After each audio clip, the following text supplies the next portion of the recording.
Hey guys, welcome back to Sleeping Stone Whispers Crescent Moon. Tonight, we travel slowly through time, following the quiet journey of Indian masala, from ancient village kitchens to royal courts, from monsoon ships to distant continents.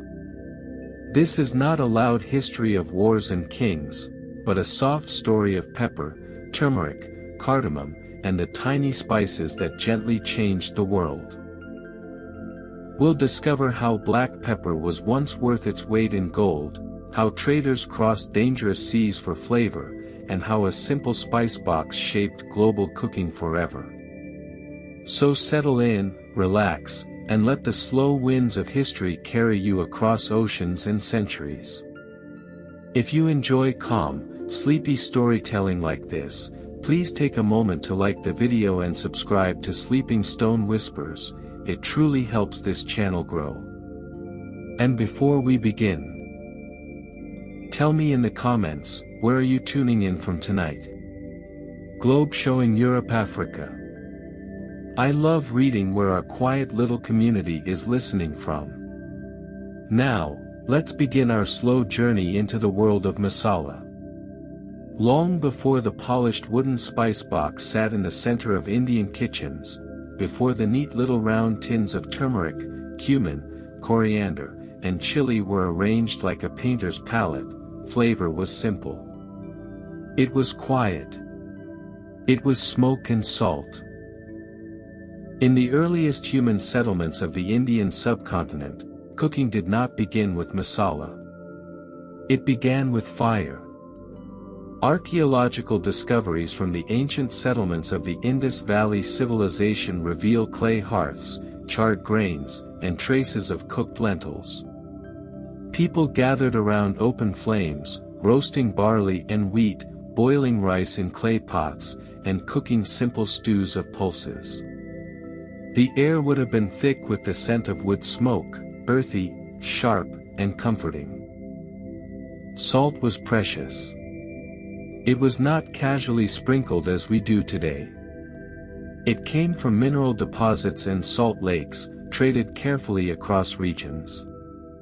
A pinch of salt could transform boiled grains from bland survival food into something satisfying. It preserved fish caught from rivers. It cured meat. It made food last longer in the heat. But beyond salt and smoke, flavor was still discovering itself. In these early kitchens, taste was about necessity rather than pleasure. Food needed to nourish, to sustain laborers working under the sun, to support families building mud brick homes. There was no concept yet of complex layering or balanced spice blends. There was survival. Yet nature was already offering quiet hints. Wild plants grew abundantly across the land. Aromatic roots, bitter leaves, pungent seeds. Turmeric grew as a golden rhizome beneath the soil. Ginger roots twisted underground. Black pepper vines climbed trees in the humid forests of the south. At first, these were not culinary luxuries. Many were used cautiously, as remedies. Ancient Ayurvedic traditions began forming slowly, observing how certain roots warmed the body, how some seeds aided digestion, how particular barks soothed coughs. Before masala flavored food, it healed bodies. Spices entered pots not for aroma, but for balance, to help the stomach, to prevent spoilage, to protect against illness. Cooking methods were simple. Roasting on flat stones, boiling in earthen pots, fermenting grains. Smoke from wood fires infused everything. The scent clung to hair, to clothing, to walls. It was the universal seasoning. Imagine a pot of lentils simmering gently. No red chili yet, that would arrive centuries later from the Americas. No elaborate garam masala. Just lentils, water, perhaps a crushed seed or root, and salt. The taste would have been mild, earthy, honest. Over time, people began noticing something subtle. When certain seeds were lightly toasted before grinding, their aroma deepened. When roots were crushed and added to hot oil or animal fat, the scent traveled further. The kitchen became an experiment. In the southern regions, forests rich in black pepper slowly revealed a treasure. Tiny dark berries, sharp and biting on the tongue. At first, perhaps used sparingly. Then valued. Then traded. Flavor was evolving. What began as survival slowly shifted toward enjoyment. A roasted grain with a hint of crushed ginger felt warming. A stew with added turmeric carried color, golden, vibrant, different. Food started to feel intentional. The transformation was gradual. There was no single moment when masala was invented. It was centuries of small observations. A grandmother noticing digestion improved with a certain seed. A cook discovering aroma changed when spices touched hot oil. A trader realizing these tiny dried berries were desired far beyond their village. Before the spice box, there was curiosity. Before complex blends, there was experimentation. Before global trade routes carried sacks of pepper across oceans, there were quiet kitchens, clay pots, and the steady crackle of firewood. Salt preserved. Smoke flavored. And somewhere in the forests of India, spices waited patiently. Unaware that one day they would cross seas, shape empires, and change the taste of the world forever. But for now, in this early chapter of history, flavor was humble. It was the taste of survival. It was the scent of fire. Long before pepper became a symbol of wealth in Europe, before it was measured, taxed, fought over, and locked in royal storehouses, it grew quietly on vines in the humid forests of southern India. In the shaded regions of what we now call Kerala, pepper vines climbed tall trees, wrapping themselves around trunks like patient serpents. The air was thick with moisture. The soil was dark and generous. Small green berries hung in clusters, unnoticed by the wider world. At first, black pepper was not black at all. It was green, soft, and fresh. Only when dried under the sun did it wrinkle and darken, transforming into the hard, sharp spice we recognize today. Somewhere in ancient India, perhaps in a forest settlement, someone crushed a dried peppercorn between stone tools. The sound would have been faint, a brittle crack. The aroma, however, would have been immediate. Sharp. Pungent. Almost surprising. Pepper was different from salt. Salt enhanced. Pepper awakened.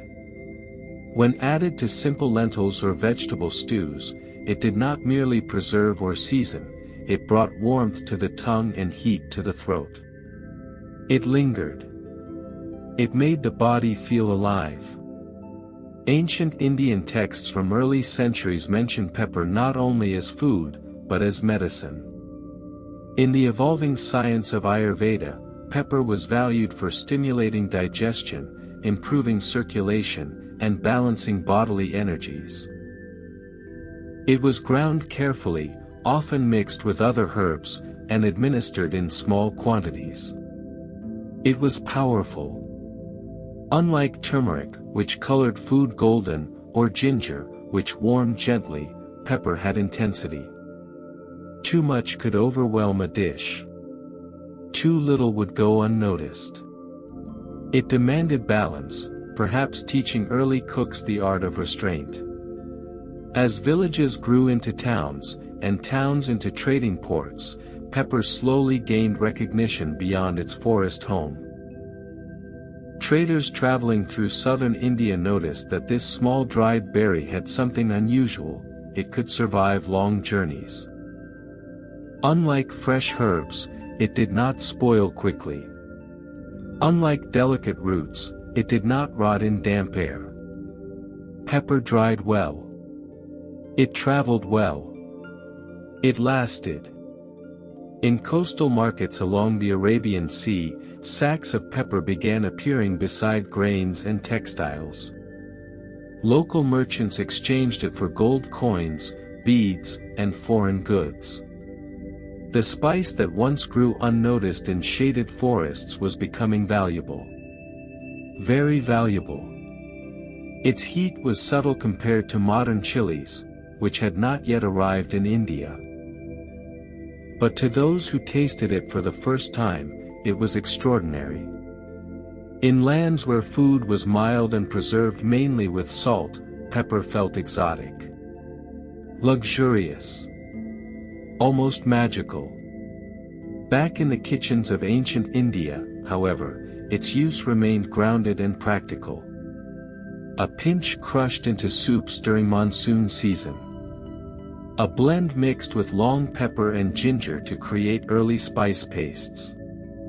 Sometimes fried gently in oil to release deeper aroma.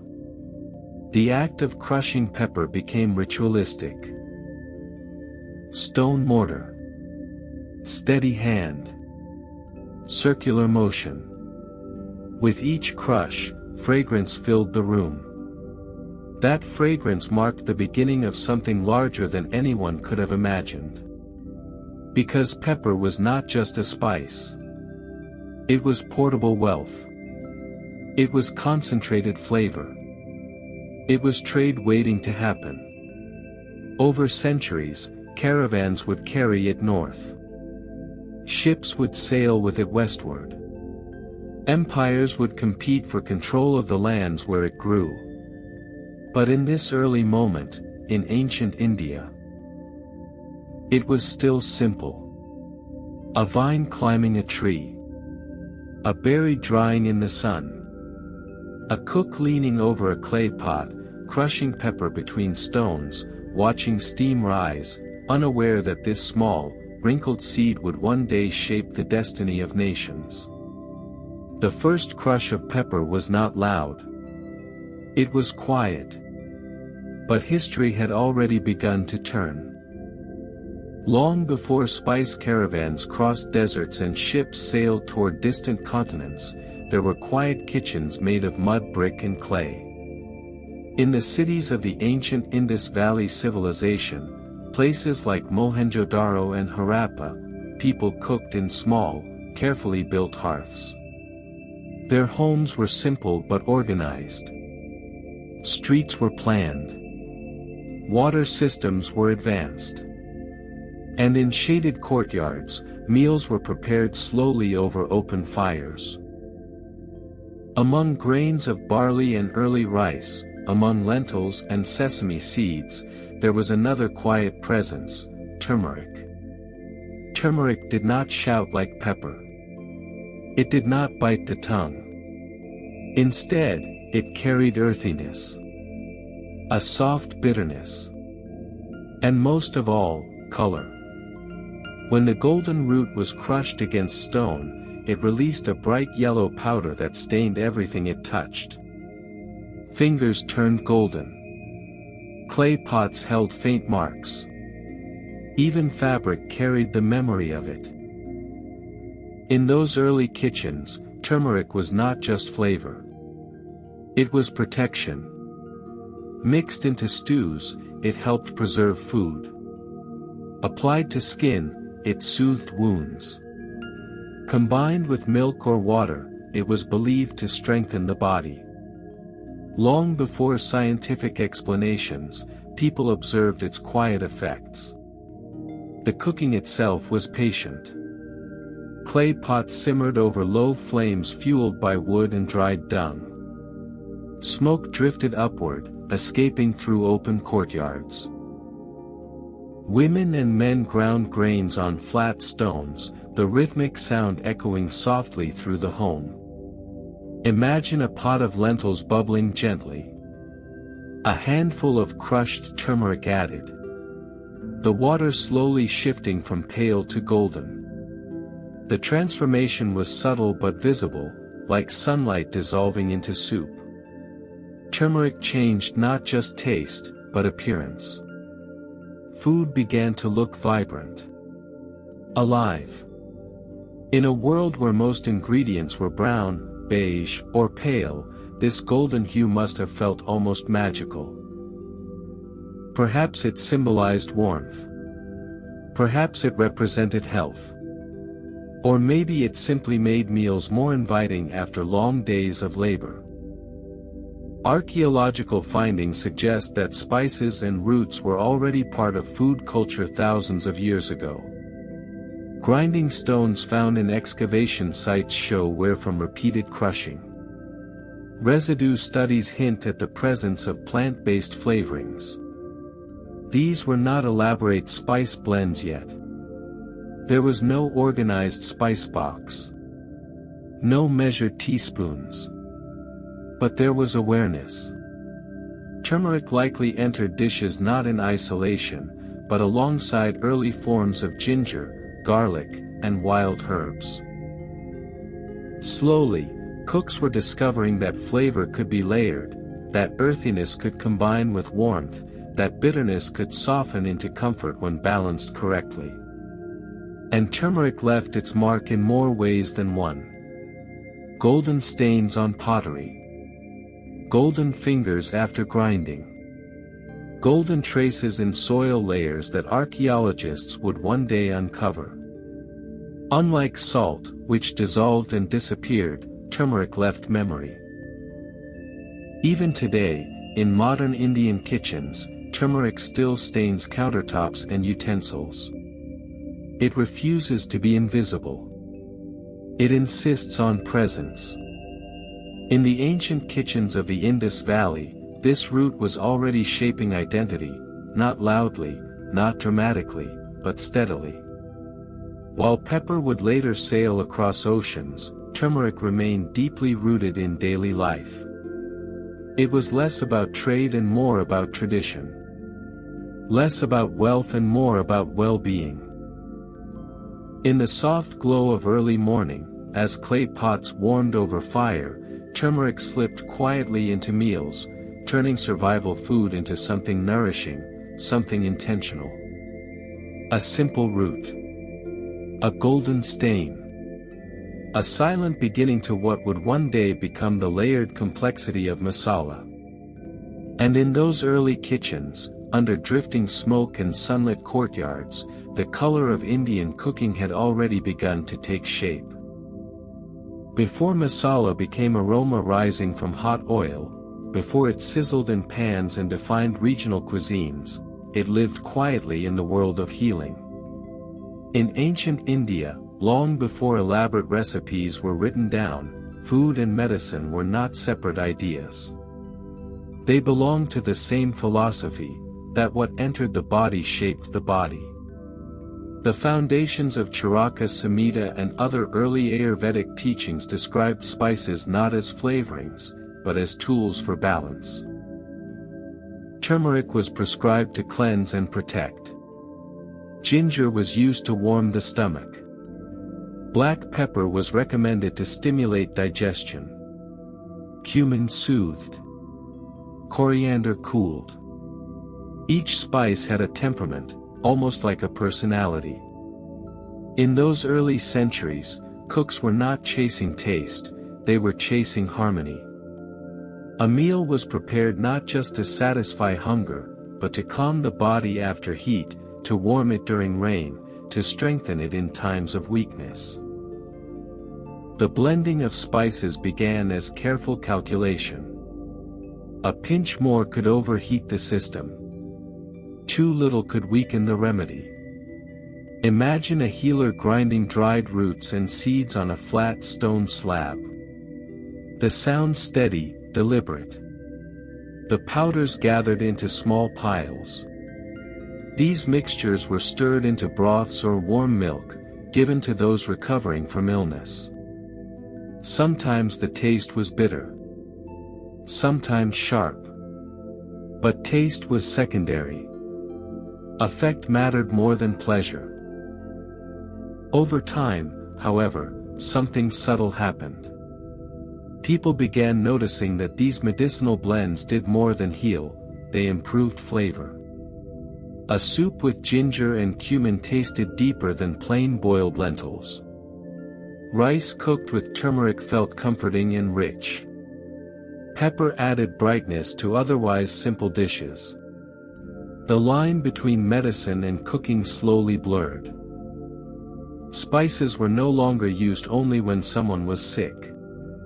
They began appearing in everyday meals. Not in large quantities, not yet in elaborate combinations, but consistently. Masala, in its earliest form, was not a standardized blend. It was a concept, the mixing of powdered spices for a purpose. Sometimes that purpose was to treat a cough. Sometimes it was to ease digestion after a heavy meal. Gradually, it became both healing and enjoyable. There was no single moment when masala became food. It was a gradual shift, centuries of observation passed down through families. Grandmothers teaching daughters which seeds to toast first. Healers advising households on warming spices during winter. Farmers drying roots in the sun after harvest. The preparation remained slow and physical. Spices were roasted gently over low flames to awaken their oils. Ground fresh before use. Stored carefully in clay jars to protect from moisture. There was respect in the process. Even the idea of tempering, adding spices to hot oil to release aroma, may have grown from medicinal understanding. Heating certain seeds changed their properties. It released fragrance, yes, but also altered their effect on the body. The kitchen became a quiet laboratory. By the time regional cuisines began to form more distinctly, masala had already settled into daily life. It was no longer only remedy. It was identity. Yet even today, echoes of that medicinal origin remain. Turmeric milk for colds. Ginger tea for sore throats. Cumin water for digestion. The ancient purpose has never fully disappeared. Masala did not begin as indulgence. It began as care.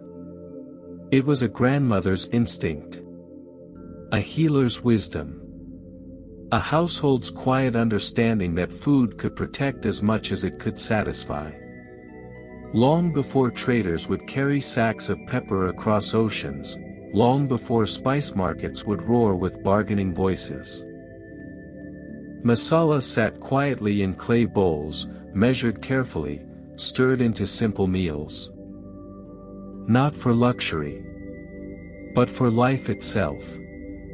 It is easy to overlook a peppercorn. Small. Wrinkled. Lightweight. It rolls quietly across a table if dropped. It does not shine like gold. It does not glitter like jewels. And yet, for centuries, black pepper was treated almost like treasure. In the humid coastal regions of southern India, especially along the Malabar coast in present-day Kerala, pepper vines thrived in rich soil and heavy monsoon air. The forests were thick, layered with shade. Farmers trained vines to climb tall trees, allowing them to grow upward toward filtered sunlight. Harvesting pepper required patience. The berries were picked when just turning red, then dried carefully in the sun. Over days, they shriveled and darkened, becoming the familiar black spheres that would soon travel far beyond their birthplace. By the early centuries of trade, merchants from the Mediterranean had already heard whispers of this spice. Ships connected the Indian coast with ports of the Roman Empire. Roman traders arrived seeking silk, gemstones, ivory, and increasingly, pepper. Roman writings mention pepper as a luxury. It flavored elite banquets. It seasoned meat in wealthy households. It symbolized status. To own pepper in distant lands was to display access to the exotic East. Gold began flowing toward India in exchange. In coastal markets, pepper sacks were weighed carefully. Transactions were deliberate. The spice that once flavored local lentils now moved through complex trade networks. It crossed the Arabian Sea, passed through Arabian ports, entered caravans, and eventually reached European tables. Pepper earned a nickname in some regions, black gold. Not because it looked precious, but because it behaved like currency.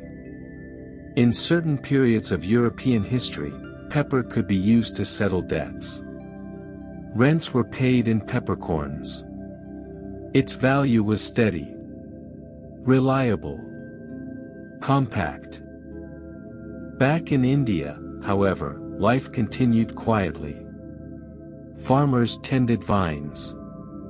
Families sorted and dried berries in courtyards. The spice's global importance did not necessarily change daily routines in its homeland. Yet its influence was growing. Unlike fragile herbs, pepper endured long sea voyages. Unlike grains, it required little space for high value. A small cargo could bring immense profit. This made it ideal for maritime trade, especially once sailors understood monsoon wind patterns that carried ships predictably between India and the Western world. Ports along the Malabar coast became busier. Foreign ships anchored offshore. Languages mixed in markets. Pepper was at the center of it all. Its heat was sharp but refined. Not overwhelming. It enhanced without dominating. In cuisines unfamiliar with strong spice, pepper offered a new dimension. Warmth that lingered gently rather than burned intensely.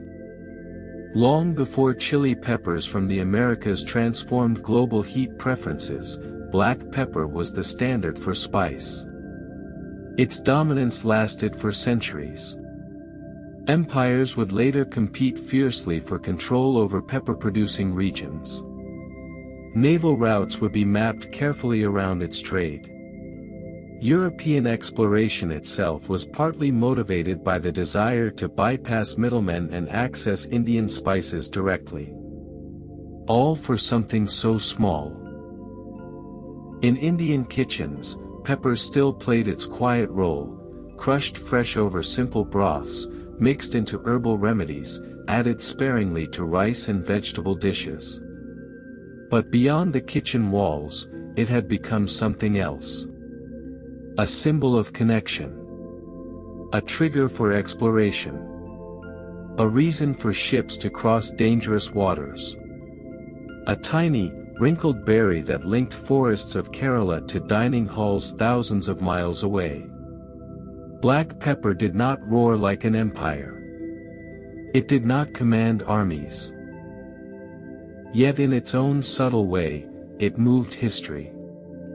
Small in size. Enormous in consequence. The tiny king of Indian trade had begun its reign. Long before modern engines and steel ships, the sea moved according to rhythm. It breathed in seasons. And those who understood its breathing could travel far.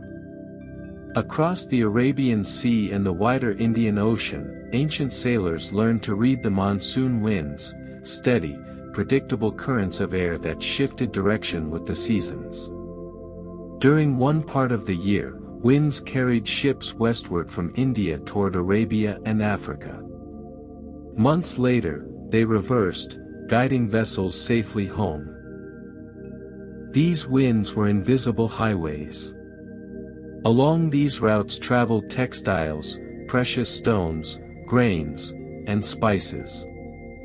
Among them was cinnamon, warm, sweet, and fragrant. Though true cinnamon originated largely in Sri Lanka, it became closely linked with the broader spice trade networks connected to India. Ports along the western coast, especially in regions of Kerala, became gathering points where spices from different lands were sorted, stored, and shipped onward. Cinnamon was unlike pepper. Pepper was sharp and bold. Cinnamon was gentle and aromatic. It came from bark, carefully peeled from trees, dried into curled sticks that held their fragrance for long journeys. When broken, the scent released immediately, woody, sweet, almost comforting. To distant civilizations, cinnamon seemed mysterious. Some ancient Mediterranean stories even imagined it collected from dangerous cliffs guarded by giant birds. The true sources were hidden behind layers of traders and middlemen who carefully protected their secrets. Ships built from sturdy timber waited in Indian ports, their sails folded as merchants negotiated prices. Cargo was wrapped in woven sacks and tied securely. Spices had to be protected from moisture, from salt spray, from rot. Sailing was never guaranteed safety. Storms could rise suddenly. Navigation depended on stars and coastline memory. Yet the promise of profit was strong. As ships departed with the turning monsoon, they carried more than goods. They carried stories, languages, and tastes. Cinnamon would arrive in Arabian kitchens, Persian courts, and eventually European feasts, blending into stews, wines, and breads. Back in India, cinnamon's presence added new dimensions to cooking. Combined with pepper and other warming spices, it deepened gravies and sweet dishes alike. It bridged savory and sweet in ways few other spices could. The early spice routes were not organized highways marked on maps. They were evolving networks, shaped by weather patterns, local politics, and trust between trading communities. Arab merchants became especially influential in linking Indian spices to Western markets. For centuries, they dominated this exchange, mastering both the sea and negotiation. The monsoon winds made it possible. Without them, voyages would have been slower, more dangerous, less predictable. With them, the Indian Ocean became a connected world. Cinnamon sticks tucked into cargo holds seemed harmless. But they represented knowledge of seasons, geography, and global demand. As trade expanded, ports grew wealthier. Cultural exchanges deepened. New ingredients entered Indian markets in return. The spice trade was never one-directional. It was conversation. Yet at its heart, it remained patient. Months of waiting for wind shifts. Careful timing of departure. Quiet trust in nature's cycle. Sailing with cinnamon was not an act of haste. It was an act of understanding. Understanding wind. Understanding sea. Understanding that a strip of fragrant bark, dried in the sun, could connect distant shores. The monsoon winds carried ships across water. But it was spice that carried meaning across cultures. And slowly, gently, the routes of flavor were expanding. Guided by air no one could see, toward lands no one had fully mapped, all in pursuit of warmth, aroma, and the promise hidden inside a curled piece of bark. There was a time when gold did not simply stay in Rome. It traveled. Across deserts, across seas, across languages and empires, until it reached the humid shores of southern India. In the height of the Roman Empire, Roman citizens developed a deep appetite for spice. Their cuisine, once modest and herb-based, began to crave something sharper. Something warmer. Something rare. That something was pepper. From the forests of the Malabar coast in present-day Kerala, black pepper made its way to bustling ports. Roman merchants, guided by knowledge of monsoon winds, sailed from Egyptian ports across the Red Sea and into the Indian Ocean. They were not explorers in search of unknown lands, they were traders following established routes, seeking very specific goods.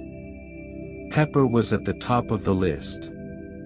Roman writings from the time reveal a growing concern. Gold, they complained, was leaving the empire in alarming amounts. Pliny the Elder, a Roman author, famously criticized the trade imbalance, arguing that Rome was draining its wealth simply to satisfy a taste for luxury imports, especially spices from India. But the demand did not slow. In Roman kitchens, pepper seasoned meats, fish sauces, and wine. It became fashionable. A symbol of refinement. Banquets for the wealthy often displayed exotic ingredients to demonstrate status. To serve pepper was to show connection to distant lands. And so gold flowed outward. Archaeologists have discovered Roman coins in southern India, buried in hoards, found in ancient port sites, scattered across regions once active in trade. These coins were not merely curiosities, they were evidence of a thriving exchange. Indian merchants accepted Roman gold in return for pepper and other goods. Ports grew busier. Warehouses expanded. Markets became multilingual spaces where Roman, Arab, and Indian traders negotiated through translators and gestures. The exchange was not equal in weight, but it was equal in desire. Rome wanted pepper. India wanted gold.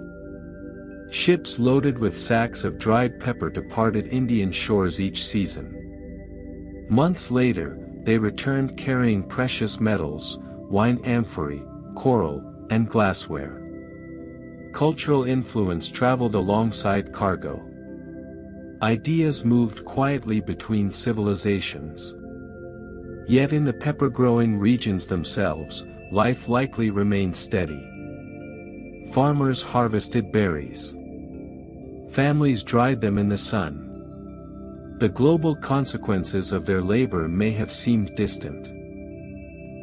Still, wealth accumulated.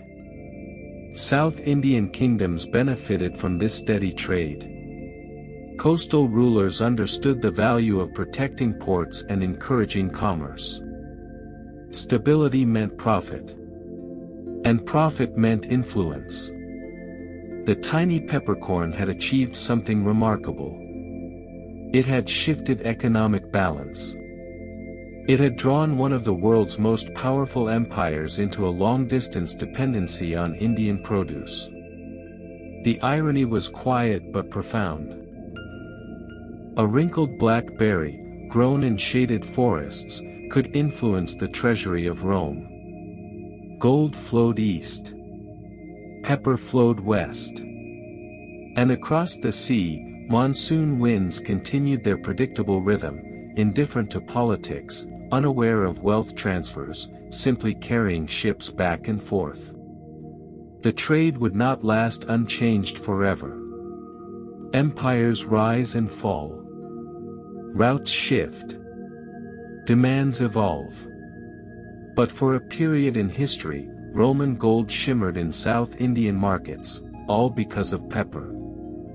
Small in size. Heavy in consequence. And in the forests of Kerala, vines continued climbing trees, unaware that their berries were quietly draining the coffers of Rome. Not all spices announce themselves with heat. Some arrive softly, through fragrance. In the mist-covered mountains of southern India lie the cardamom hills, part of the Greater Western Ghats range in present-day Kerala. These forests are dense and layered, wrapped in cool air and monsoon rain. The ground is rich. The canopy filters sunlight into a gentle green glow. And beneath that canopy grows cardamom. Unlike pepper vines that climb, cardamom plants stay closer to the earth. Their pods are small, pale green, and carefully hidden among long leaves. To harvest them requires patience and attention. Each pod must be picked by hand at just the right time. Too early, and the flavor is weak; too late, and the aroma fades. When crushed, cardamom releases a scent unlike any other spice. Sweet, floral, slightly citrusy. It does not burn like pepper. It does not stain like turmeric. It lingers. For centuries, these quiet hills supplied cardamom to local markets. In early Indian kitchens, the spice found its place in both savory and sweet dishes. It perfumed rice preparations, enriched milk-based desserts, and softened the intensity of stronger spices. But its journey did not remain local. As maritime trade expanded across the Indian Ocean, cardamom joined pepper and cinnamon in cargo holds. Merchants valued it not for bulk, but for aroma. A small pouch could scent entire dishes. Its lightweight nature made it ideal for long voyages. Arab traders became key intermediaries in spreading cardamom westward. From Indian ports, the spice moved through Middle Eastern markets, eventually entering Mediterranean cuisine. It flavored breads, stews, and beverages. It became part of festive traditions far from its forest origin. Back in the cardamom hills, however, life remained quiet. Farmers moved carefully through damp undergrowth. Pods were dried gently, preserving their pale green color. Storage required protection from moisture, as humidity could weaken their fragrance. Unlike pepper, which dominated trade headlines, cardamom worked subtly. It did not spark dramatic economic complaints like those recorded in the Roman Empire. It did not drain treasuries in visible streams of gold. Its influence was more refined. In India, cardamom began to shape celebratory cooking. It elevated festive sweets. It enriched royal dishes. Later, under the opulent culinary culture of the Mughal courts, it became essential in fragrant rice dishes and desserts. But its role in global cuisine continued expanding quietly. In parts of the Middle East, it flavored coffee. In Scandinavia centuries later, it would become part of sweetbreads.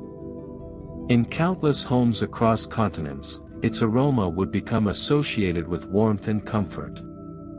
All from a pod grown in shaded Indian hills. The forests themselves remained unchanged by the fame of their produce. Mist rolled over mountains. Rain fell steadily. Leaves whispered in the wind. Yet these quiet landscapes had altered world cooking. Cardamom taught kitchens something different from pepper's heat or turmeric's earthiness. It taught subtlety. It showed that spice could be fragrant rather than fiery. That aroma alone could transform a dish. In the evolving story of Masala, cardamom added elegance. A reminder that power in cooking is not always loud. Sometimes, it is carried in a small green pod, hidden in a forest, waiting to be discovered, dried in the sun, and sent across seas to change the way the world tastes sweetness and warmth. The cardamom hills did not roar with trade empires. They whispered. And the world leaned closer to listen. Long before maps were precise and coastlines clearly drawn, spices carried an air of mystery. Among them was clove, small, dark, nail-shaped buds with a fragrance both sweet and intense. When pressed between fingers, they released oil. When dropped into hot dishes, they transformed the air itself. Unlike pepper and cardamom, cloves did not originally grow in India. They came from far to the east.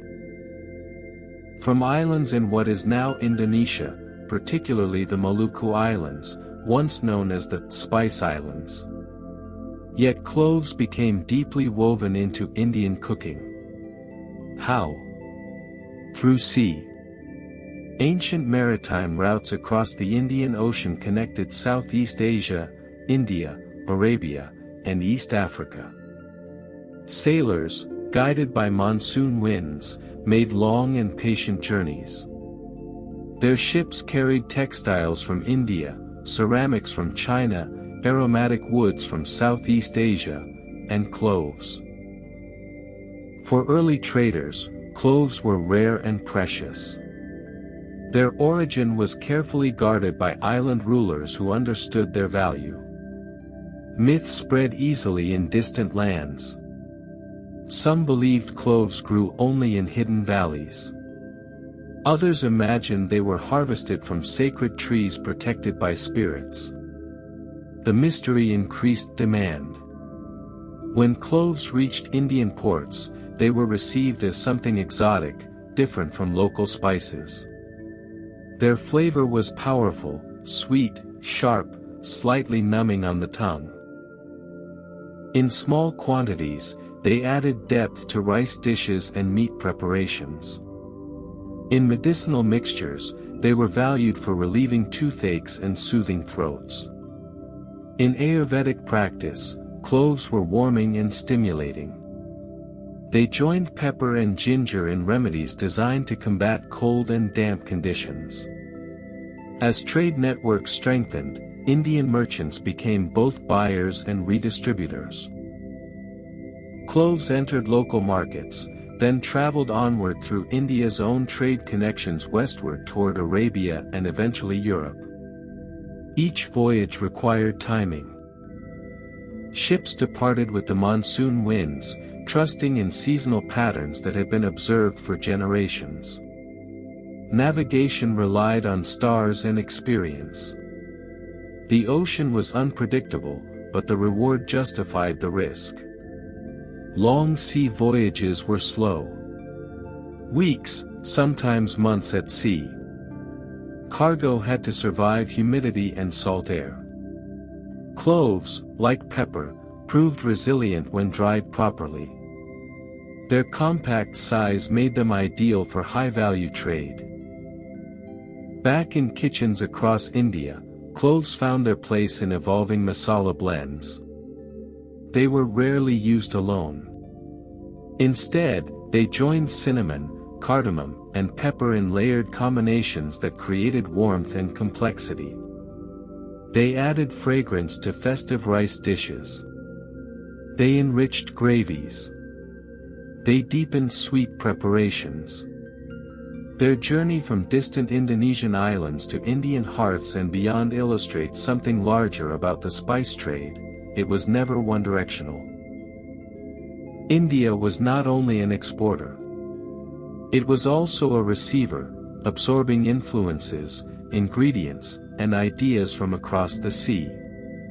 Cloves carried stories of islands few Indians had seen. They represented connection, proof that oceans separated lands, but did not isolate them. And like many spices, cloves were wrapped in myth long before they were understood scientifically. Their aroma felt almost magical.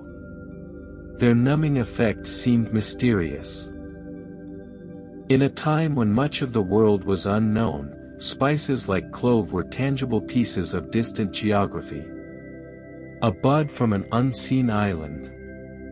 A scent from across the horizon. A reminder that flavor travels farther than armies. Through myths, through monsoon winds, through long sea voyages, cloves quietly joined the growing orchestra of masala. And with each addition, Indian cooking became not just local tradition, but a meeting place of worlds. Masala did not become complex overnight. It deepened slowly, one court, one kitchen, one careful blend at a time. In early Indian households, spices were often used individually or in small combinations for balance and health.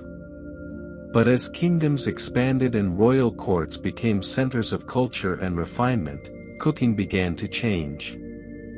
Food was no longer only nourishment. It became performance.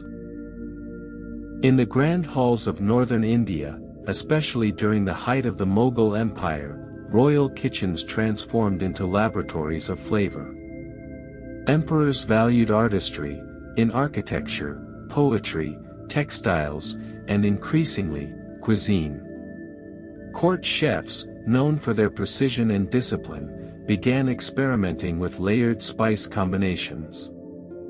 They discovered that certain spices, when roasted and ground together, created warmth deeper than any single ingredient could achieve alone. This was the quiet emergence of garam masala. The word garam does not simply mean hot in temperature. In Ayurvedic understanding, it refers to warming qualities within the body. Spices such as cinnamon, cloves, black pepper, and cardamom were considered warming. When combined thoughtfully, they stimulated digestion and created a sense of richness. In royal kitchens, spices were treated with ceremony. Whole pods and bark were toasted gently over low flame. Grinding was done fresh, often just before cooking. Measurements were not random. They were memorized, refined, guarded as culinary secrets.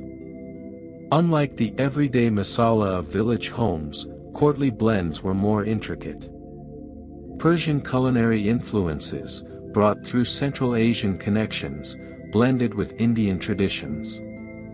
Dried fruits, nuts, and aromatic spices merged into dishes that balanced sweetness with warmth. Rice dishes became fragrant and layered. Gravies thickened with ground spices felt luxurious. Meat preparations simmered slowly, absorbing complex aromas. Garam masala was rarely added early in cooking. Instead, it was often sprinkled toward the end, a finishing touch that preserved its fragrance. Its purpose was not to dominate, but to elevate.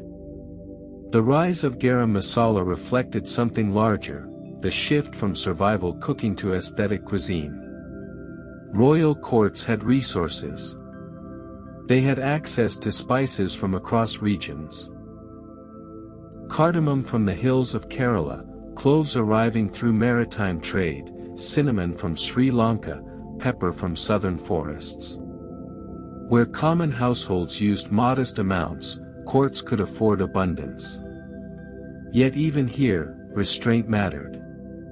Too much spice could overwhelm. Too little could disappoint. Balance became art. As royal recipes circulated through scribes and oral tradition, their influence spread beyond palace walls. Nobles adopted similar cooking styles. Over time, these complex blends filtered gradually into broader society. What began in elite kitchens eventually entered regional traditions. Still, garam masala was never a fixed formula.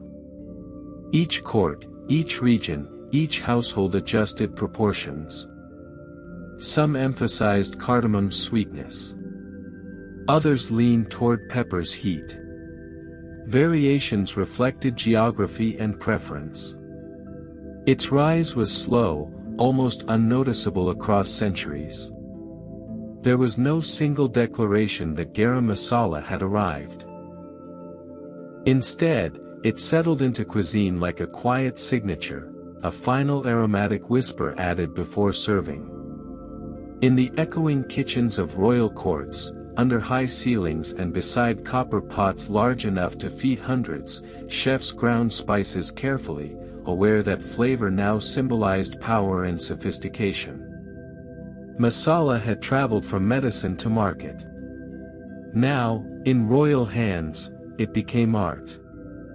And in that transformation, Indian cooking stepped into a new era.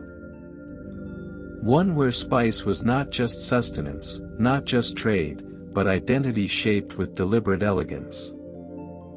Long before European ships rounded the Cape of Good Hope, before caravels and cannons entered the Indian Ocean, there were Arab sailors who already knew these waters intimately.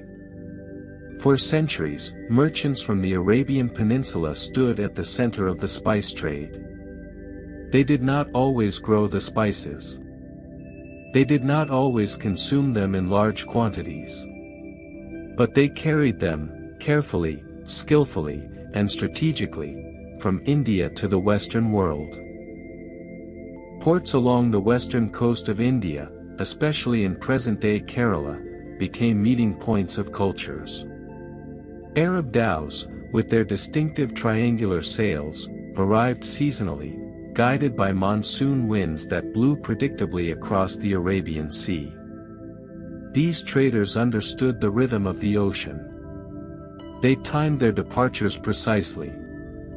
They built long-term relationships with Indian merchants. They negotiated not just prices, but trust. Black pepper, cardamom, cinnamon, and later cloves were loaded into ships in tightly packed sacks.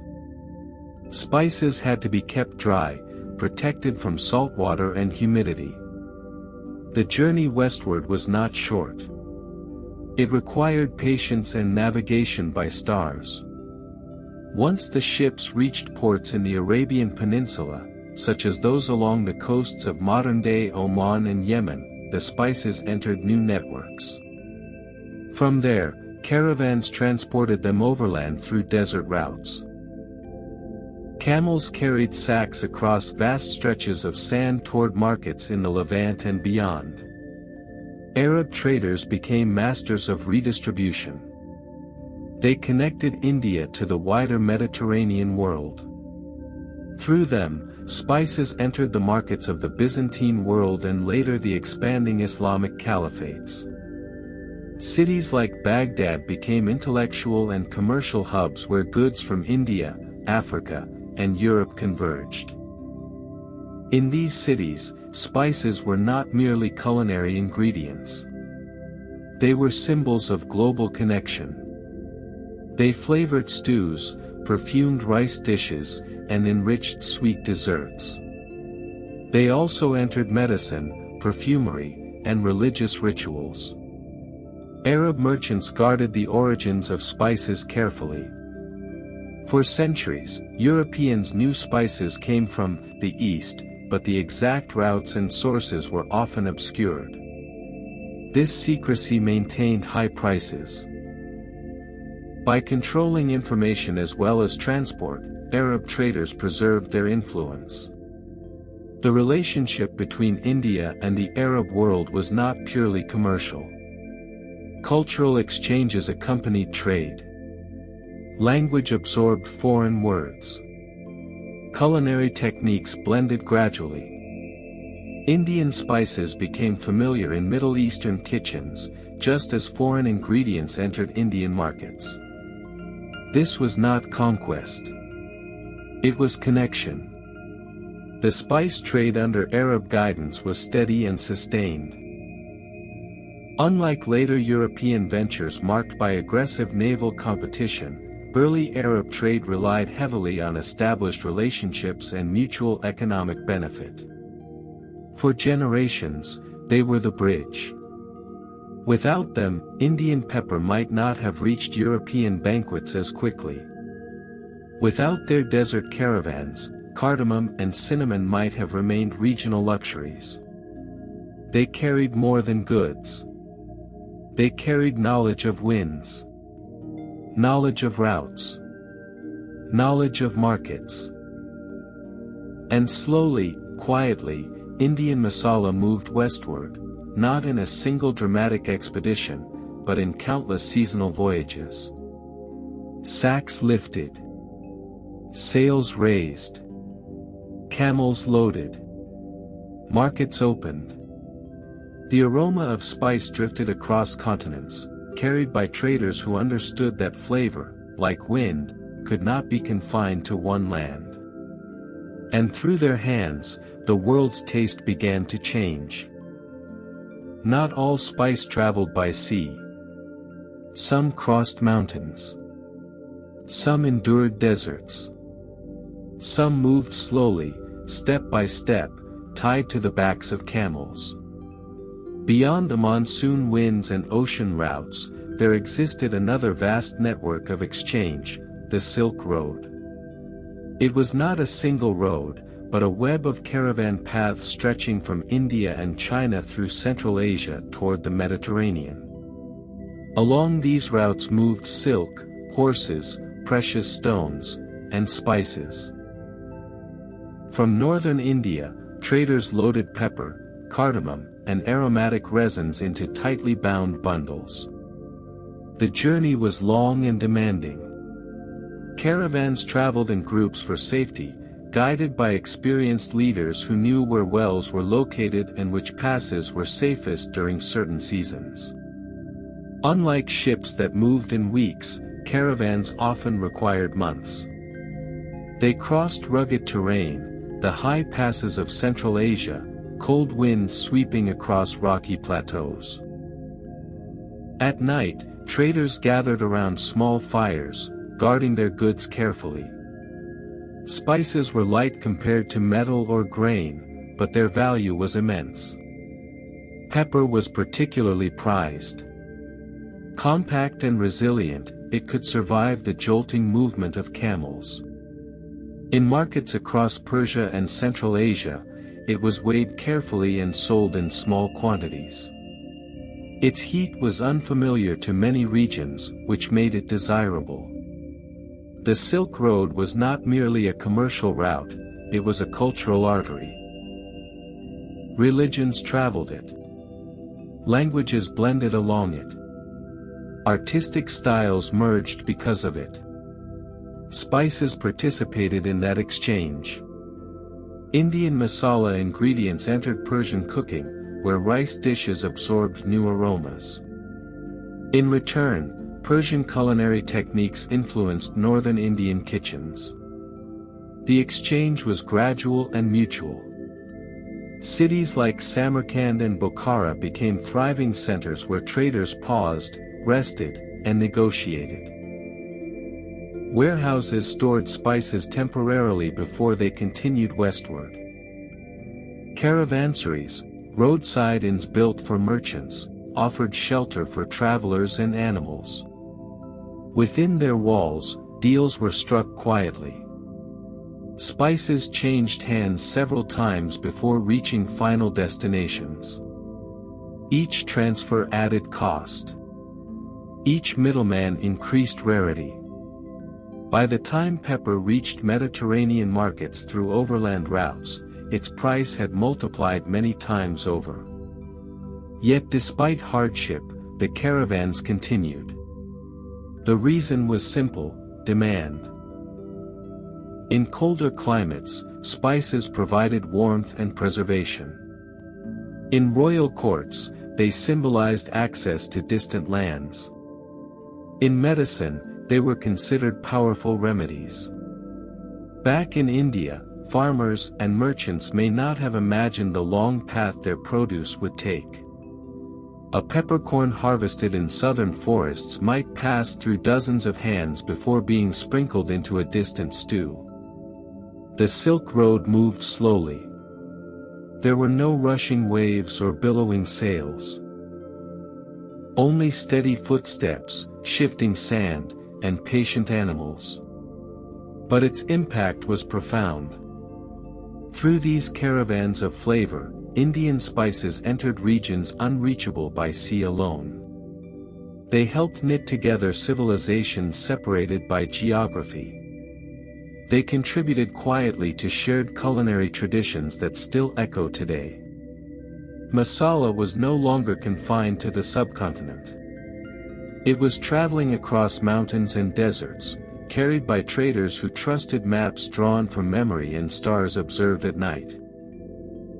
A slow journey. A careful exchange. And along the Silk Road, spice became part of a larger story, one where flavor crossed borders long before politics defined them. In medieval Europe, winter was long.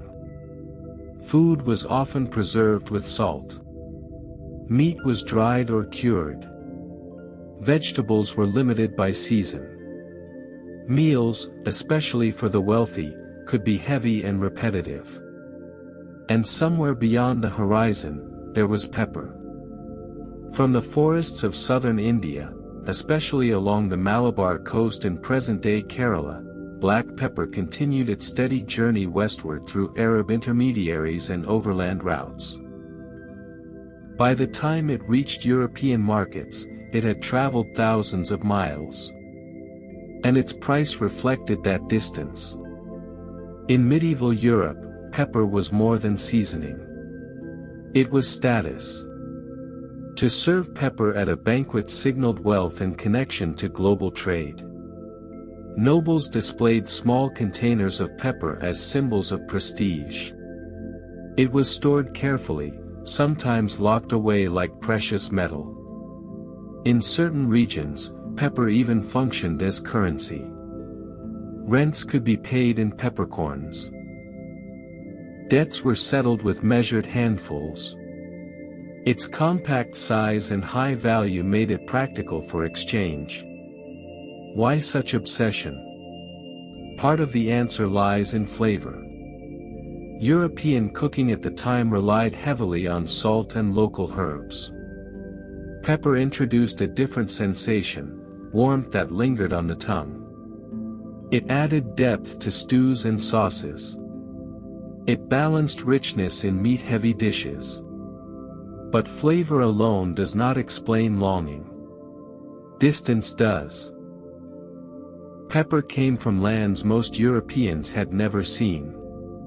It arrived wrapped in mystery, passed through markets in the Middle East before reaching Mediterranean ports like Venice and Genoa. Each layer of trade increased its rarity. Scarcity creates desire. Writings from the era show concern about the cost of spices. Some leaders worried about the outflow of wealth to Eastern traders. Yet demand remained steady. Pepper symbolized more than taste. It symbolized access to the wider world. The European imagination filled gaps in knowledge with fantasy. Some believed spices grew in magical forests. Others thought they were guarded by strange creatures or harvested in dangerous lands. The truth was simpler: pepper grew on climbing vines in humid Indian forests. But the long chain of trade concealed that simplicity. As centuries passed, the desire to bypass middlemen intensified. European powers wanted direct access to spice sources. This desire would eventually fuel exploration.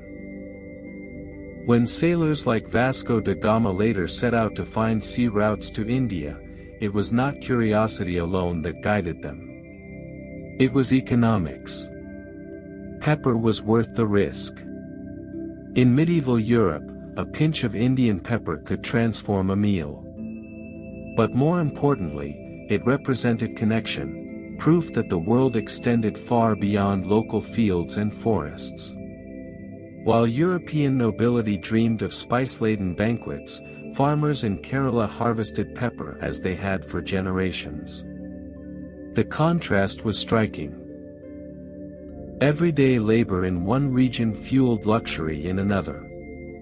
Dreams often grow from distance. For medieval Europe, Indian pepper was not just seasoning. It was aspiration. A small, dark berry that carried warmth across continents, and with it, the promise of wealth, adventure, and power. And in candlelit castles far from its origin, pepper was sprinkled carefully, as if each grain held a piece of the unknown world.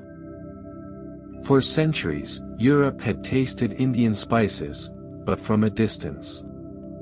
Pepper, cinnamon, and cardamom reached European markets through layers of Arab and Mediterranean traders.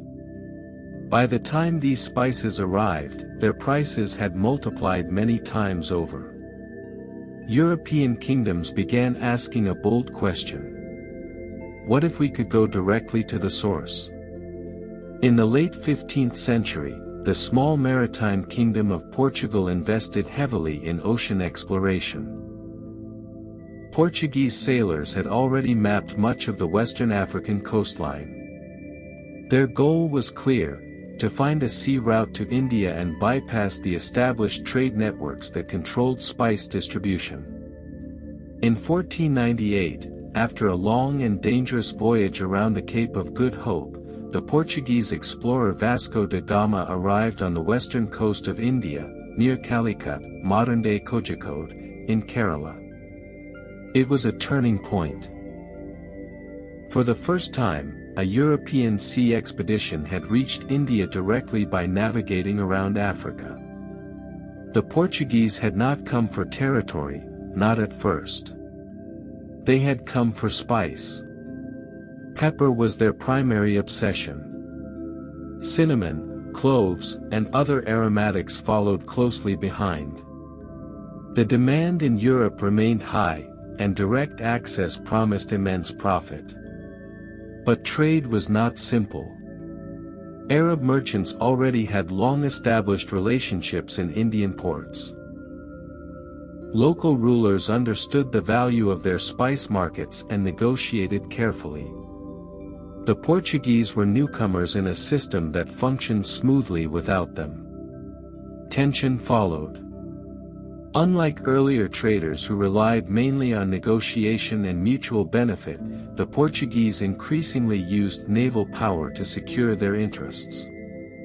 Armed ships patrolled sea routes. Forts were built along strategic coastal locations. Control over spice trade began shifting from open exchange to guarded monopoly. The spice obsession deepened.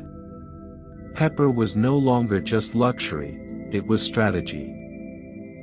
European powers began competing fiercely for influence over Indian Ocean trade routes. The Portuguese were first, but they would not be the last. Back in Indian kitchens, life continued.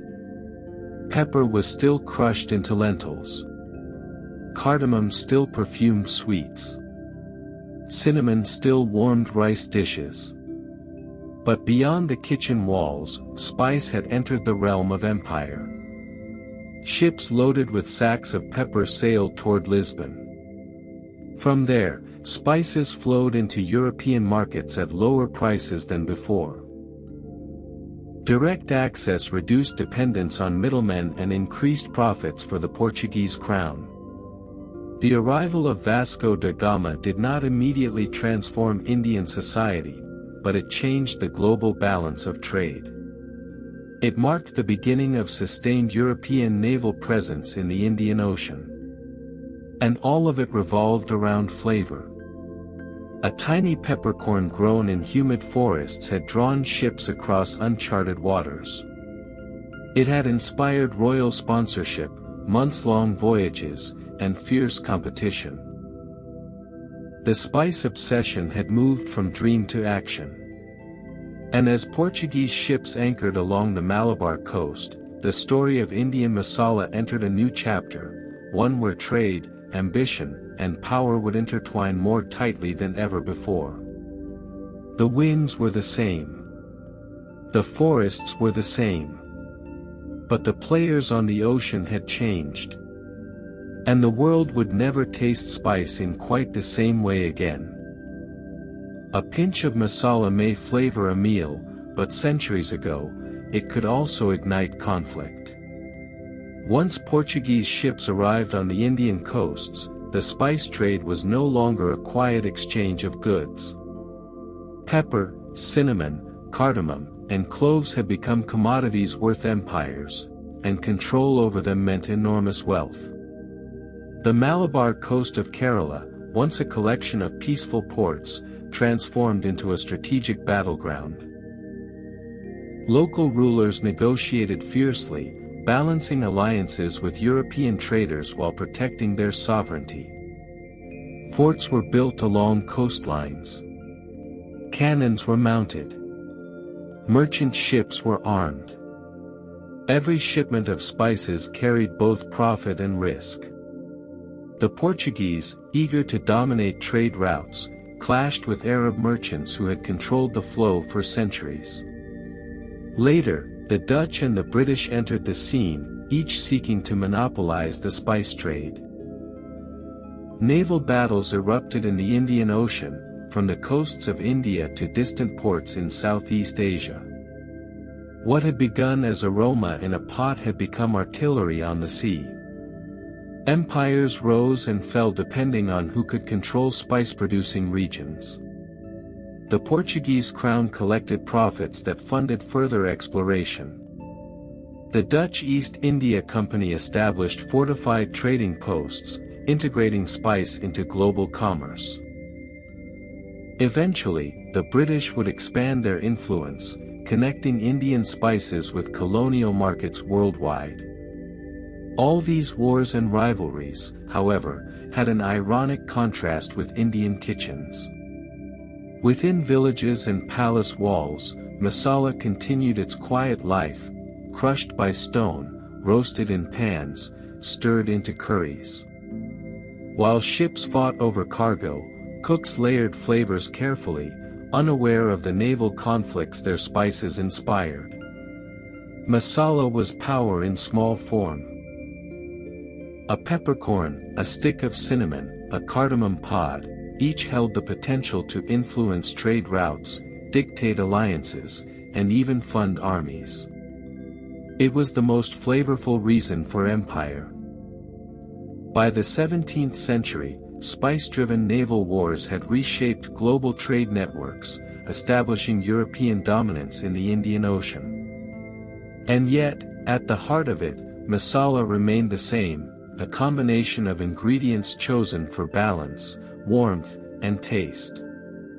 A simple blend of spices had become a symbol of wealth, ambition, and control. The world's appetite for flavor was never merely culinary, it was political, economic, and imperial. Masala had traveled from medicine to cuisine, from forest to port, and finally, from hearth to empire, quietly shaping history one aromatic pinch at a time. By the 17th century, control over Indian spices had become the ultimate prize in global commerce. The Portuguese, once first to reach India by sea, faced new challengers, the Dutch and the British, who sought to dominate trade and profit from masala's irresistible demand. The Dutch East India Company, established fortified ports and warehouses along India's Malabar coast and Southeast Asia. They were meticulous, ruthless, and highly organized. Pepper, cardamom, and cloves were loaded in precise quantities, stored in secure holds, and shipped under armed protection. Every shipment represented immense wealth, enough to fund further exploration and military ventures. The British, meanwhile, arrived with the British East India Company, seeking not just trade but long-term dominance. Their approach combined negotiation with local rulers and strategic military power. Spices became leverage, bargaining chips, and currency of influence. Ports like Calicut and Surat became arenas of competition where European powers jockeyed for advantage. The rivalry extended far beyond coastlines. In the Indian Ocean, convoys were escorted by armed ships. Smuggling was punished severely. Alliances with local kingdoms were negotiated carefully. The slightest miscalculation could mean loss of cargo, influence, or even lives. At the center of it all was taste. Pepper's sharp heat, cinnamon's sweet warmth, cardamom's aromatic elegance, these were not just culinary pleasures. They were commodities that could make or break fortunes. A well-stocked spice warehouse symbolized power. A lost shipment could trigger conflicts thousands of miles away. While Europe argued, bargained, and occasionally fought over shipments, Indian kitchens continued their quiet work. Farmers harvested pepper vines, cardamom pods, and cinnamon bark. Mothers and grandmothers ground masala fresh, layering flavors carefully. To them, spices were about flavor, balance, and nourishment, not empires and profit. Yet this competition reshaped the world. Trade routes became more regular and secure. Port cities expanded. Shipping technology improved. Cultural exchanges flourished as Indian spices reached wider audiences in Europe and beyond. In a way, the Dutch and British rivalry amplified masala's global footprint. The flavors once confined to Indian forests, gardens, and kitchens now became a symbol of luxury and desire across continents. It was a competition for taste, but also for control, money, and influence, all sparked by ingredients that were small in size yet enormous in consequence. And through it all, masala remained the same, aromatic, layered, transformative. Quietly influencing the world while empires rose and fell in pursuit of it. The journey of Indian spices was not only westward toward Europe. Long before Portuguese, Dutch, or British ships dominated the seas, Indian masala was quietly transforming kitchens to India's northwest, into Persia. Traders traveling the overland routes carried pepper, cardamom, cinnamon, and cloves into Persia. Along dusty caravan trails and bustling market towns, spices exchanged hands, crossed cultures, and entered new culinary traditions. Persian chefs were fascinated by these aromatic arrivals, blending them into their own recipes. In Persian cuisine, the warmth of black pepper complemented the richness of meat stews. Cardamom lent elegance to sweet desserts and rice pilafs. Cinnamon added depth to sauces and braises. Indian masala did not replace local flavors, it enhanced them, merging with saffron, dried fruits, and regional herbs. The process was gradual. At first, Indian spices were exotic curiosities, used sparingly in elite kitchens. Over time, chefs learned how to balance them with local tastes.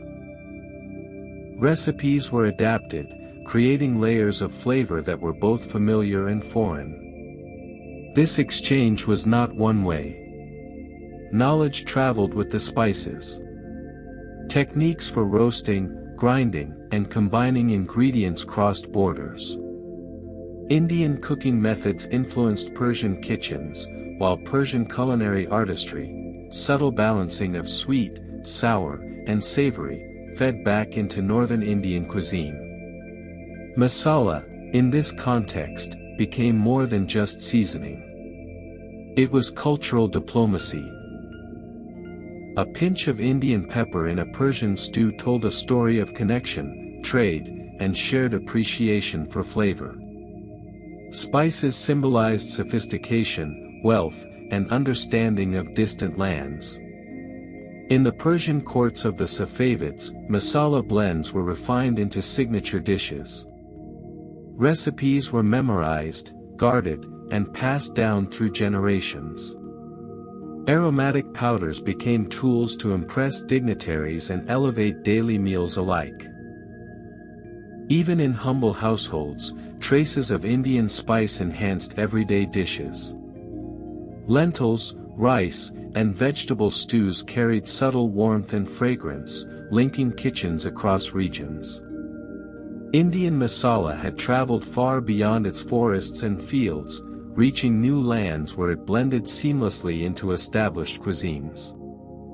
Its journey showed that spices were not just commodities or medicine, They were catalysts for creativity, collaboration, and cultural exchange.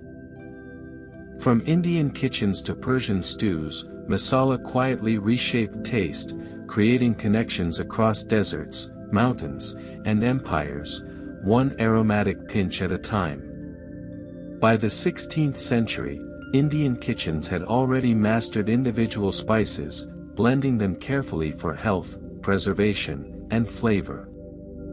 But in the courts of the Mughal Empire, masala underwent a transformation, from a tool of subtle seasoning into a symbol of luxury, sophistication, and artistry. Mughal emperors brought with them influences from Central Asia and Persia. Their chefs combined Indian spices with nuts, dried fruits, yogurt, saffron, and rich oils, creating complex gravies, biryanis, and kebabs. Masala was no longer just about heat or warmth, it became a layer of aroma, taste, and visual elegance. Garam masala, already present in northern kitchens, evolved into intricate blends. Chefs experimented with proportions, balancing pepper's heat, cardamom's floral notes, cinnamon's sweetness, and cloves' intensity. Recipes were memorized and passed down orally, often guarded as royal secrets. A pinch too much or too little could change a dish's prestige. The Mughal approach also elevated presentation. Dishes were garnished with silver foil, roasted nuts, and fresh herbs. Masala was sprinkled last, ensuring its fragrance lingered and marked the dish with its signature aroma. Every meal became a sensory experience, taste, smell, and sight intertwined.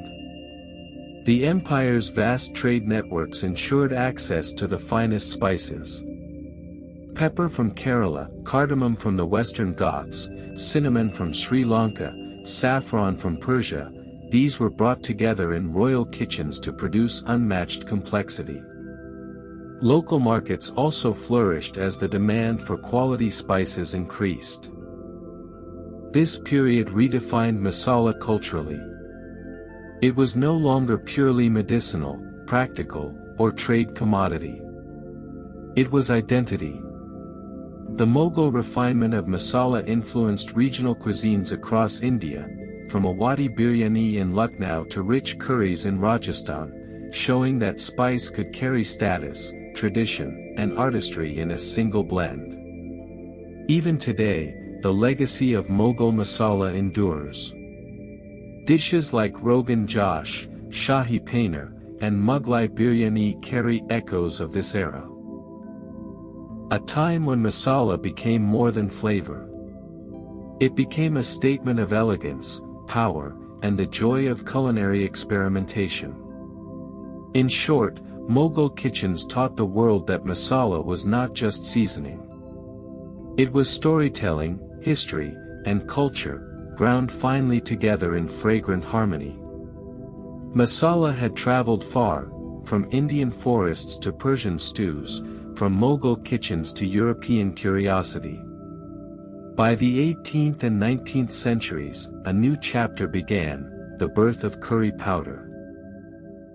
Colonial powers, particularly the British East India Company, had established administrative and military presence in India.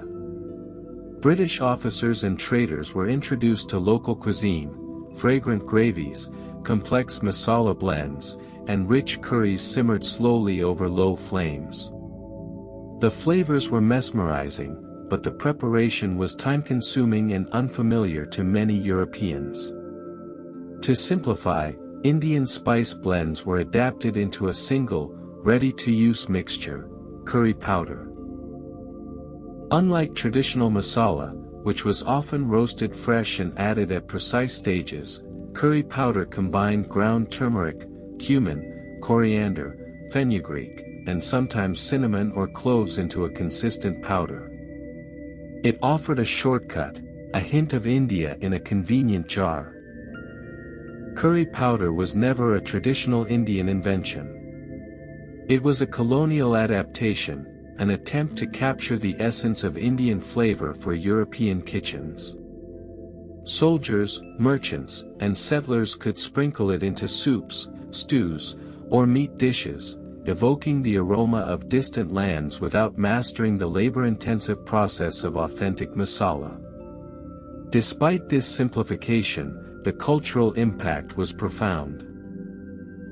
European cookbooks began including curry recipes, and curry powder soon traveled across the British Empire, to Africa, the Caribbean, and Southeast Asia.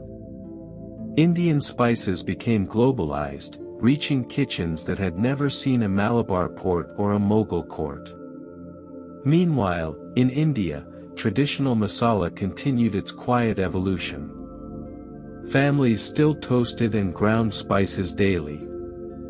Recipes were regional, precise, and passed down orally.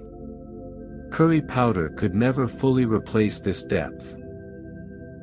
It was an interpretation, a bridge between local tradition and global curiosity. This era demonstrates how masala adapted to changing contexts.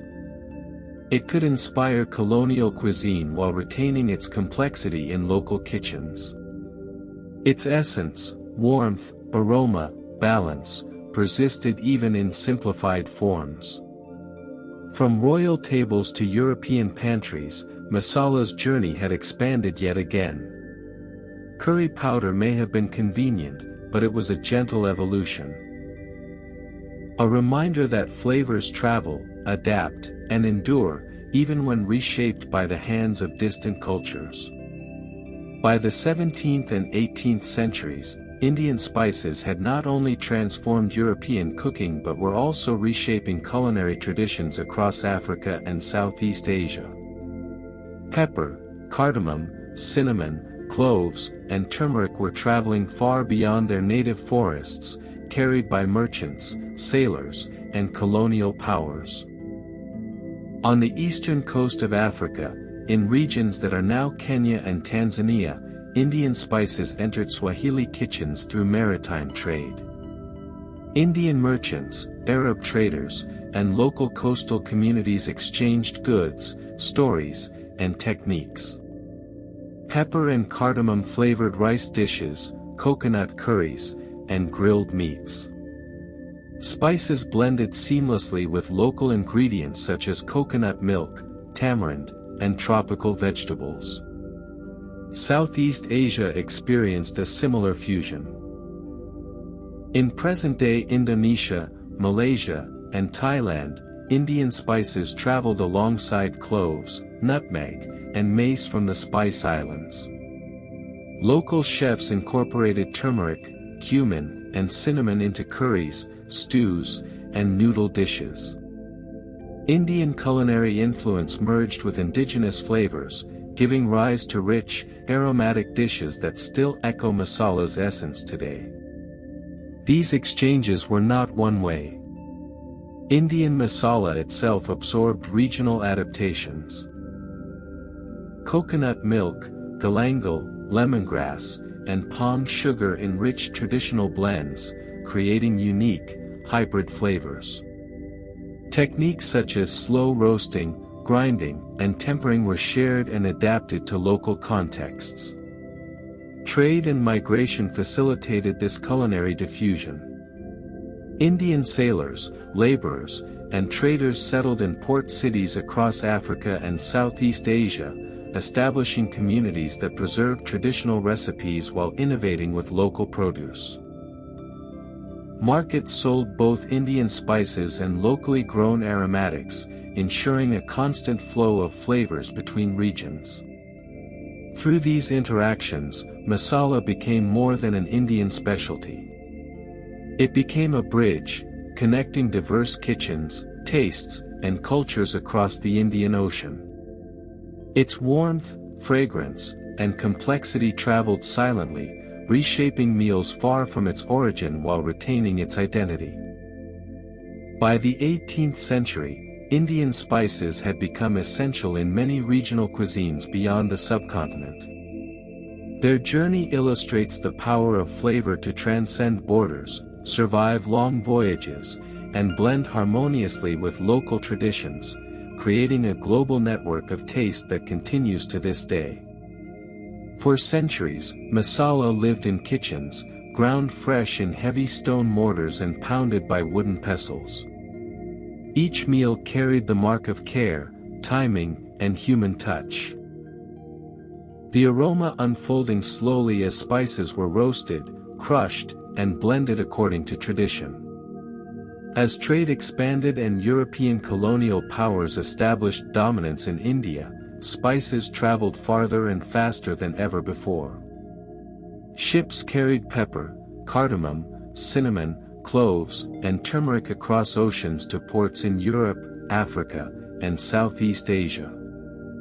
Once exotic, they became familiar in distant markets. By the 19th and 20th centuries, industrialization transformed the way spices were processed.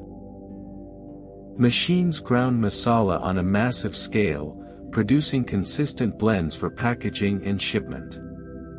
European and Indian companies began selling pre-mixed masala powders to urban households, reducing the need for labor-intensive mortar and pestle methods. Global migration further spread Indian spices. Indian communities abroad, in the Caribbean, Africa, Southeast Asia, and later in North America and Europe, introduced masala into local cuisines. Supermarkets began stocking curry powders, garam masalas, and ready-made spice mixes. A tradition once grounded stone by stone was now available in packets, jars, and tins. While convenience grew, the essence of masala remained. Recipes still relied on the same core spices: pepper, cumin, cardamom, cinnamon, and cloves.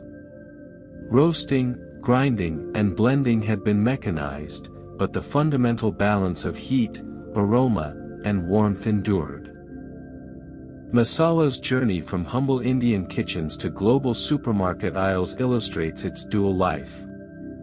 At home, it remains a symbol of care, freshness, and culinary artistry. Abroad, it represents accessibility, connection, and a taste of India in faraway lands. Today, anyone can sprinkle a pinch of garam masala into a stew in New York, London, or Nairobi, unknowingly following centuries of spice journeys across oceans, deserts, and empires. Mortar and pestle, once the heart of masala, now coexist with industrial grinders, reflecting a story of tradition meeting modernity. Masala has traveled from hands to machines, from forests to markets, yet it continues to carry history, culture, and flavor, a global culinary ambassador born in India's sunlit kitchens. For millions of Indians who left their homeland over the centuries, masala became more than just seasoning, it became a connection to home. Whether traveling for trade, settling in colonial ports, or migrating to modern cities abroad, the aroma of familiar spices carried memory, identity, and comfort. In the Caribbean, Africa, Southeast Asia, and later North America and Europe, Indian immigrants recreated flavors of their native kitchens. Garam masala, turmeric, cumin, and coriander were carefully packed in tins or pouches, sometimes smuggled or carried in luggage.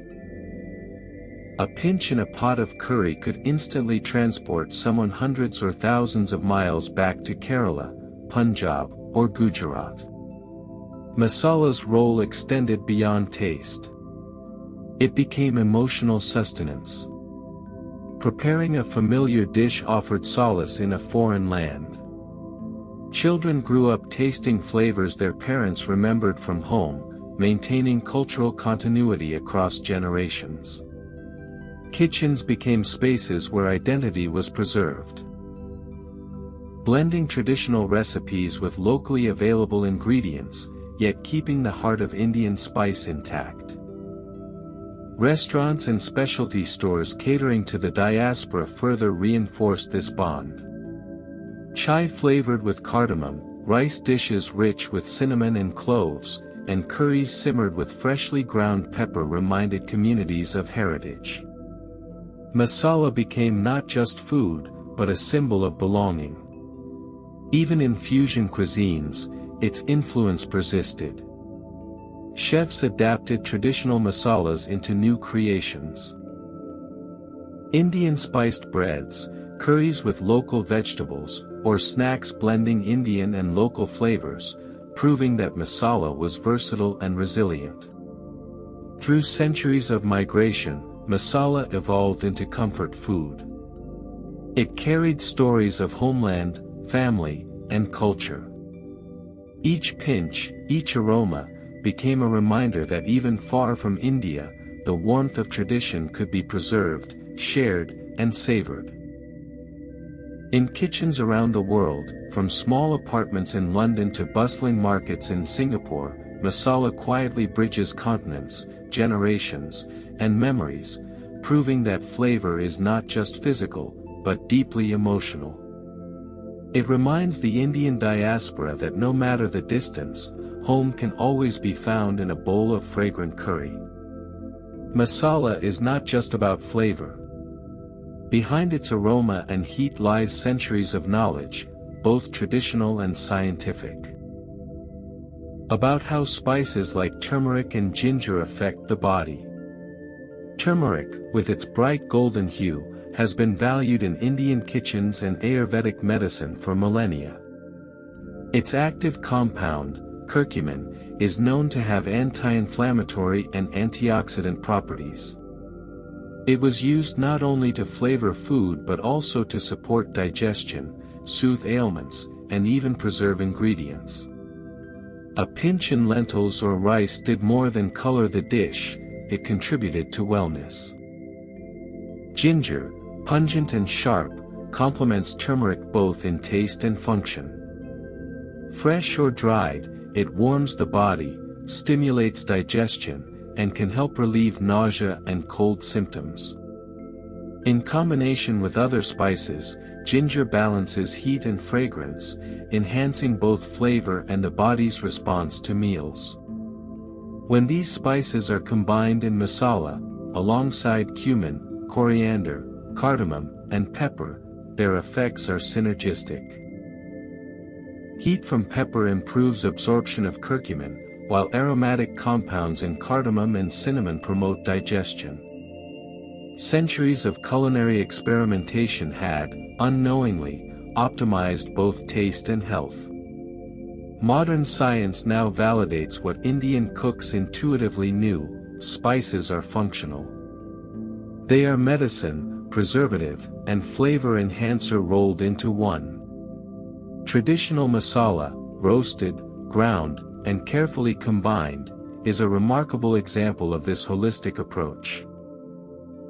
In kitchens across India, a curry is not just a meal, it is a carefully crafted balance of taste and wellness. Each ingredient matters, each spice plays a role, and together, they create more than flavor, a body-nourishing, heartwarming experience that has stood the test of time. Masala is proof that food can be delicious and purposeful, that tradition and science can meet in a single fragrant blend. Even today, turmeric and ginger remind us that flavor and health are inseparable. A lesson learned over thousands of years in Indian kitchens. Masala no longer belongs solely to Indian kitchens. Today, it travels across continents, inspiring chefs and home cooks alike to experiment with flavors in creative, unexpected ways. In restaurants from New York to Tokyo, garam masala, turmeric, and cumin appear in dishes far removed from traditional curries. Masala-infused sauces dress pastas, roasted vegetables carry hints of cardamom and cinnamon, and even desserts like chocolate truffles or ice creams are elevated with a touch of aromatic spice. The world is embracing the complexity of Indian flavor, blending it with local ingredients to create innovative fusion cuisine.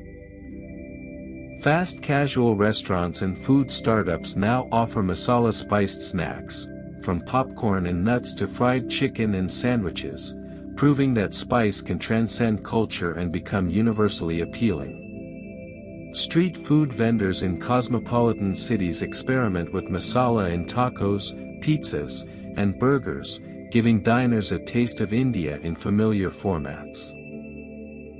Global supermarkets sell pre-mixed masala powders, curry pastes, and spice kits, making it easier than ever to bring Indian flavor into international kitchens.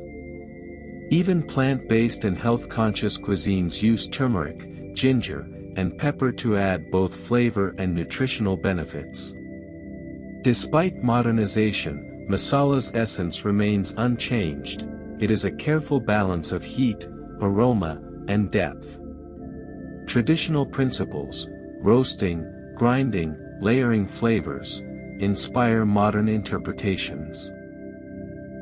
Fusion cuisine honors masala's heritage while exploring new possibilities, keeping the spirit of Indian kitchens alive in every corner of the globe.